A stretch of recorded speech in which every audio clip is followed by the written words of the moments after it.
Salut, salut, salut. Salut à toute la famille de cuniculteurs. Je vous salue. Je suis Dieudonné Fongan, le promoteur de la chaîne YouTube Le Petit Élevage FK. Celui qui a décidé de susciter une nouvelle vague d'éleveurs de lapins. Une nouvelle vague de cuniculteurs. Alors si aujourd'hui vous arrivez pour la première fois sur notre chaîne, si vous tombez sur notre chaîne pour la première fois, je vous conseille de vous abonner. Parce que ici, là, nous parlons d'élevage de lapins. Et comme je vous avais dit, bientôt nous parlerons des cailles. Bientôt nous parlerons des cailles. Oui, bientôt nous parlerons des cailles. Voilà. Bientôt nous parlerons des cailles. Voilà l'ancien coup d'œil. Voilà quelques cailles déjà là. Bientôt nous parlerons des cailles. Mais aujourd'hui, je vais vous parler des clapiers et du système d'abreuvement. Regardez bien ces clapiers.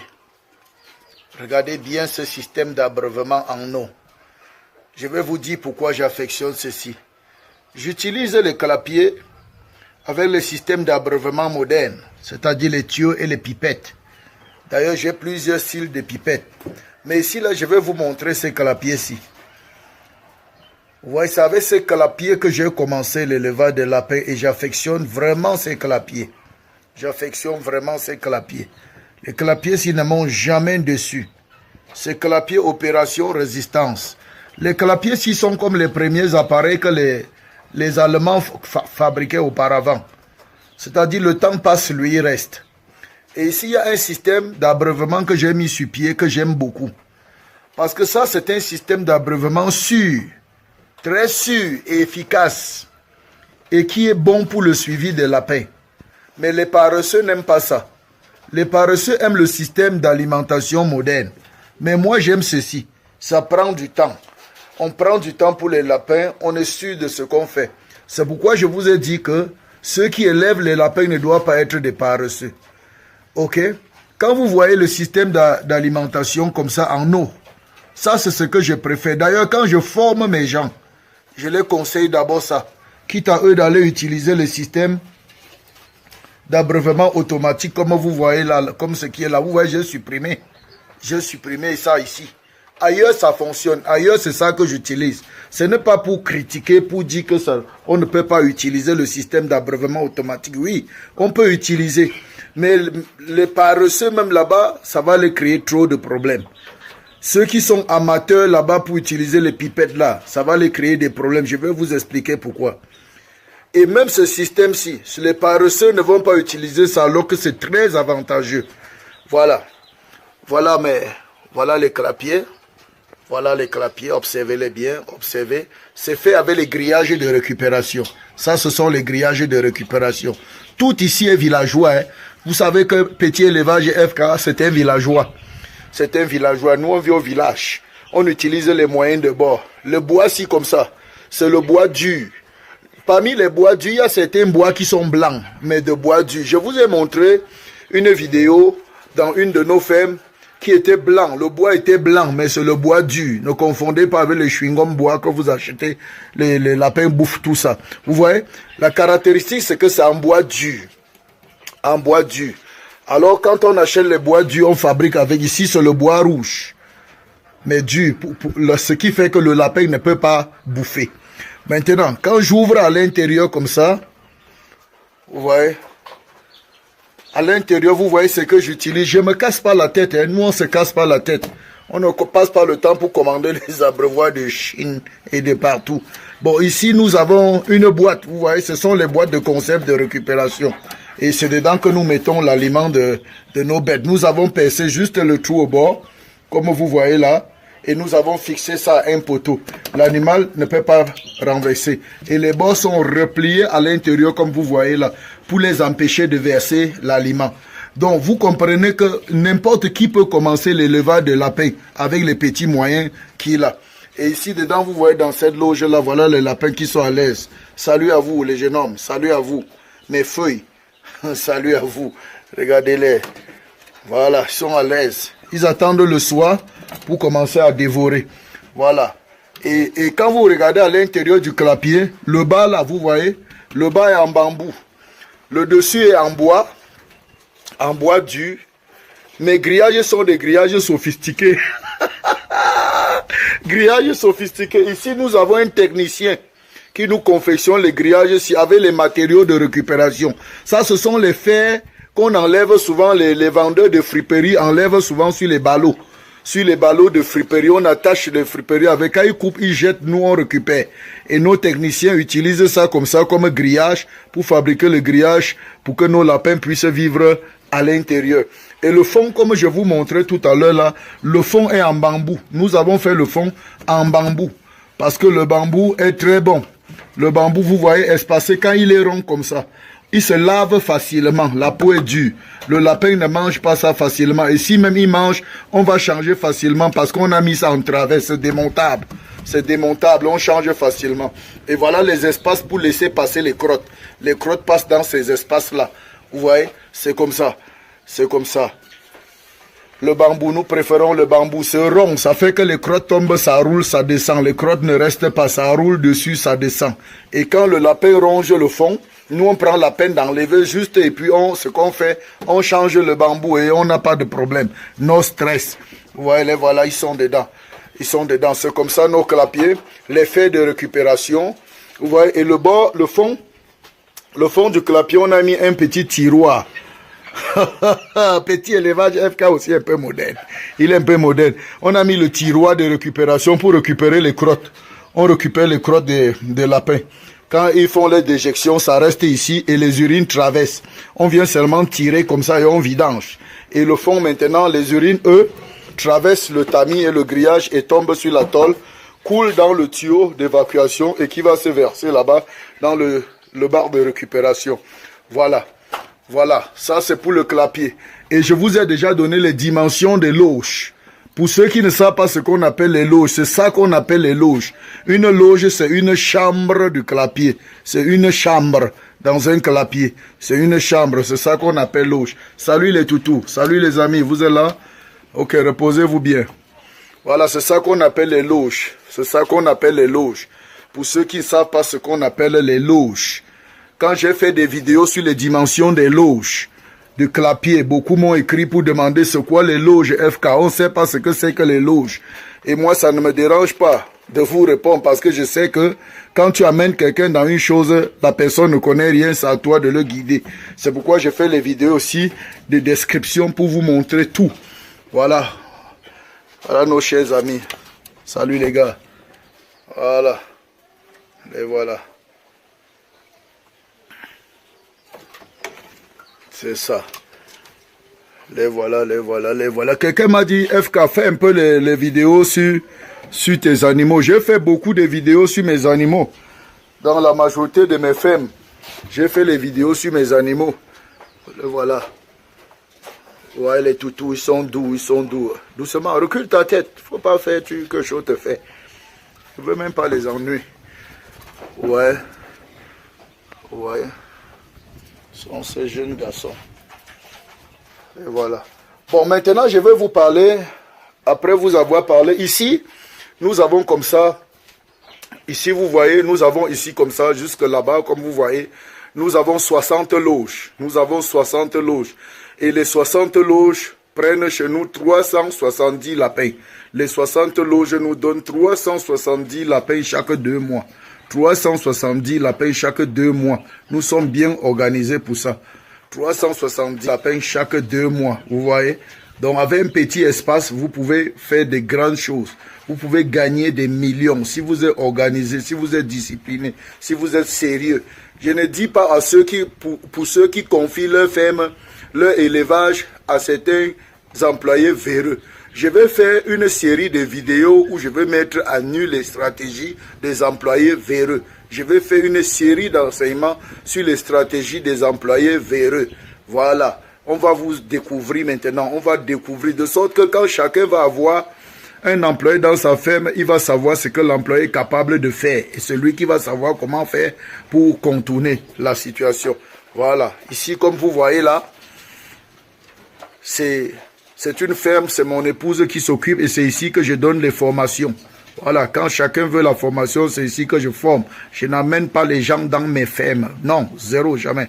Bon, voilà, c'est ici. Bon, voilà. 60 à 65 loges pour 360, 350 lapins que nous sortons ici. Chaque 2 mois. Après chaque 2 mois, voilà. Voilà, vous voyez. Tout ça, c'est clapier traditionnel. Regardez par exemple ici. Maintenant, je vais vous parler des pipettes, des abreuvoirs. Vous voyez, ce clapier, j'ai commencé ici avec, on avait mis les systèmes d'abreuvement automatique. J'ai supprimé. Vous voyez, voilà, les pipettes sont là. Les anciennes pipettes. Ça, c'est les pipettes de Louis XIV. Les anciens pipettes. Voilà, FK, c'est un vieux éleveur. C'est un vieux éleveur. Les anciens pipettes de Louis XIV. Ça fonctionne encore, mais j'ai supprimé ça ici. J'ai supprimé. J'ai préféré ceci. J'ai préféré les pipettes sauvages. Abreuvoir sauvage. Abreuvoir sauvage. Abreuvoir de récupération. Les amis, tout ce que vous voyez ici, c'est matériel de récupération. Même le bois, je vais à la scierie et on me travaille avec les matériels de récupération. Regardez. Ici, nous avons une boîte vide. Une boîte de conserve vide. Et là, nous avons une boîte de sardines. Une boîte de sardines. Différentes couleurs, ce sont les boîtes de sardines. Ce sont les boîtes de sardines. Vous voyez? Là, tout simplement, voilà, quelqu'un veut déjà me demander, FK, pourquoi ton eau est rouge? Pourquoi ton eau est rouge? Mon eau est rouge tout simplement parce que à l'intérieur, il y a la vitamine. Hein. Il y a la vitamine. J'ai mis la vitamine à l'intérieur pour déstresser mes bêtes. Voilà. Il ne faut pas demander pourquoi ton eau est rouge. Quelqu'un va même dire que son eau est sale. C'est la vitamine qui est à l'intérieur. C'est pour déstresser mes bêtes. Ok, c'est pour les déstresser. Voilà, ce que j'étais en train de dire, c'est que quand vous utilisez les abreuvoirs automatiques, vous allez avoir le conduit d'eau, comme ça les tuyaux, qui vont conduire l'eau. Voilà pourquoi j'étais en train de vous dire que ceci est bon, c'est moderne, c'est élégant, c'est beau, c'est propre, mais ça tend un piège. Voici là où se trouve son piège. Quand vous mettez l'eau dans le bac et vous déposez par exemple quelque part ici en haut pour que ça coule, le seau d'abord est un piège. Parce que le seau doit être lavé chaque matin, chaque jour. Le seau doit être lavé chaque jour. Quand on ne lave pas l'eau en bas dans le seau, il y a un liquide gluant qui se développe en bas et c'est glissant. Et maintenant, c'est dedans que les bactéries sortent pour contaminer vos lapins et les tuer. Alors, si vous avez une ferme et que c'est vous qui surveillez, c'est vous qui gérez, vous pouvez utiliser ce seau-là. Sachant que vous allez prendre soin. Mais je vous dis que si vous confiez à quelqu'un, oubliez, les hommes aujourd'hui sont paresseux. Nous sommes les paresseux aujourd'hui. L'homme n'aime pas travailler. L'homme n'aime pas travailler. Très paresseux. On va laisser. Ça va créer les problèmes, les mortalités de l'apéro. Tout va arriver. Deuxième chose, les tuyaux que vous voyez là, au fur et à mesure que le tuyau reste, l'eau passe dedans. Quand on met les produits chez les animaux dans l'eau, on met la vitamine, on met les produits, les vermifuges, on met les antibiotiques en poudre là. Au fur et à mesure que ça passe dans le tuyau, il y a les débris qui restent. Les débris restent dans le tuyau. Et à la longue, le tuyau devient soit vert, soit noir. Les moisissures se développent à l'intérieur. Et il n'y a pas moyen d'enlever ça. Il n'y a pas moyen d'enlever. On est obligé de remplacer tout le conduit d'eau, de changer tous les tuyaux là. Vous voyez? Il y a mon ami, une fois, ça n'a pas été devenu sale comme ça. Il a changé, il a dit qu'il ne veut plus qu'on voit. Il est parti acheter le tuyau noir pour qu'on ne voie plus que c'est sale. Il oublie que quand on ne voit pas que c'est sale, ces animaux vont mourir. Voilà. Il pense que quand il ne voit plus que c'est sale, ça veut dire que ça va être propre. Non. Maintenant, quand ça garde la saleté à l'intérieur, la couleur du tuyau change. Quand la couleur du tuyau change, c'est qu'il y a déjà les bactéries dans le tuyau. Il faut changer le conduit d'eau. Le conduit d'eau, les tuyaux là, il faut changer ça automatiquement. Ne perds même pas ton temps pour acheter les produits qu'on met dans l'eau pour évacuer le machin vide sanitaire, tout ce qu'on dit là. Change complètement les tuyaux. C'est plein de bactéries, c'est plein de bactéries. Voilà la source de beaucoup de problèmes dans l'élevage. Maintenant, la deuxième chose, c'est quoi? Les pipettes, c'est que vous voyez. Les pipettes, que ce soit les pipettes ou les pipettes en réceptacle, souvent les produits que je vous dis là viennent boucher ici. Et quand ça bouche ici à l'intérieur, l'eau ne coule plus. Et quand ça ne coule plus dans une loge, quand la pipette est bouchée dans une loge, vous mettez toujours l'eau dans le seau, en haut vous déposez. Mais les autres ailleurs, ça coule. Et ici, ça ne coule pas par exemple. Et quand ça ne coule pas ici, le lapin qui est ici, il ne boit pas. Il ne boit pas. Mais quand tu arrives pour savoir si le lapin boit, tu te concentres seulement sur le seau. Quand tu vois que l'eau a diminué dans le seau, tu dis les animaux boivent. Qui t'a dit? Il y a un lapin là-bas que sa pipette est bouchée. Sa pipette est gâtée. Et puis l'eau ne coule pas. Et tu penses qu'il boit, il ne boit pas. Tu viendras seulement un jour à l'intérieur trouver un mort. Tu viendras te rendre compte que le lapin ne mange pas et tu vas le bourrer de produits chimiques en disant qu'il ne mange pas, il ne va pas manger, tu vas dire qu'il est malade, il n'est pas malade. Quand le lapin ne boit pas l'eau, il ne mange pas automatiquement. Et quand il boit peu d'eau, il mange aussi peu et ça se répercute dans ses crottes. Vous venez trouver un vieux lapin qui fait les crottes comme ça. Je vais faire les vidéos sur les caractéristiques des crottes de lapin malade et les crottes de lapin en bonne santé. Ça vient. Il y a tout, hein. Je suis un Google de l'élevage. Je suis un Google. Ne me voyez pas avec les vieux calapiers comme ça. Je suis un Google de l'élevage. Voilà. Bon. J'étais en train de dire quoi? Et quand ça bouge comme ça, le lapin ne boit pas. Il ne boit pas. Et quand il ne boit pas, c'est déjà un problème. Mais tu ne peux pas connaître si tu n'es pas le propriétaire. Et un propriétaire méticuleux qui vient tout le temps comme ça appuyer sur la pipette. Chaque matin, on doit appuyer sur les pipettes comme ça pour voir si l'eau coule. Quand on sert l'eau, on se promène sur toutes les pipettes. On appuie, on fait le mouvement comme ça pour voir si l'eau coule. On se comporte comme le lapin. On touche la pipette si l'eau coule. Si l'eau ne coule pas, la pipette est bouchée. Il faut démonter, nettoyer et refixer. Dites-moi, quel employé va venir faire le travail là? Quel est l'employé qui va venir faire ça? Il va venir faire comment? Quel est l'employé qui aime son travail? Quel est l'employé qui est méticuleux? Quel est l'employé qui fait le sacrifice? Personne. Donc faites attention avec les pipettes, faites attention. Faites attention. Et l'autre chose, quand c'est même en réceptacle, le réceptacle c'est la pipette qui a un bol à l'intérieur comme ça. Souvent le lapin mange l'aliment ici, il vient boire l'eau, les débris restent à l'intérieur. On ne nettoie pas. Et quand on ne nettoie pas, ça développe les moisissures et les bactéries à l'intérieur. C'est ça qui contamine le lapin. Et quand ça devient gluant, on doit nettoyer ça tout le temps. Quand on ne nettoie pas et que ça devient gluant, qu'est-ce qui se passe? Le lapin ne boit plus. Et quand il ne boit pas, il ne mange pas. N'oubliez pas. Quand le lapin ne boit pas, il ne mange pas. Voilà.